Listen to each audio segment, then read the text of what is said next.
İmam Şatibi Muvafaqatda 3-cü cilt 261-262-də buyurur ki, qəti və mütləq bir qayda sabit olduğu zaman zahirən ona zidd olan fərdi məsələlər, fərdi hadisələr mütləq qaydalara təsir etməz. Bu səbəblə ümumi qaydalara görə fərdi məsələlər anlaşılır. Yəni baxın qardaşlar, cüzi bir məsələ təməl qaydalara zidd gələrsə, ya o inkar olunur, ya da təvil olunur. Biz təməl əsas olaraq bilirik ki, qəbul edirik ki, şəfaətin qəbul olması üçün iki şərt var. 1. Allahın izin verməsi.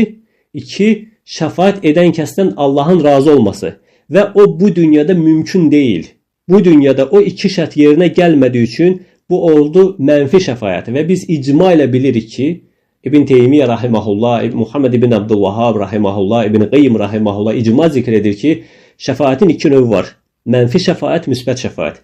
Mənfi şəfaət Allahdan qeyrisindən tələb etməkdir. Ümumən Allahdan qeyrisindən kim olur olsun, ölü, diri, qeybdə olan fərq yoxdur. Müsbət şəfaət Allahdan istəməkdir. Ya Rabbi, filan kəsi mənim üçün şəfaətçi et demək. Bu təməl əsasa zidd bir hədis gələrsə, varid olarsa, ya inkar olunur, ya da təvil olunur. Bu əhl-i sünnətin üzərində icma etdiyi bir məsələdir.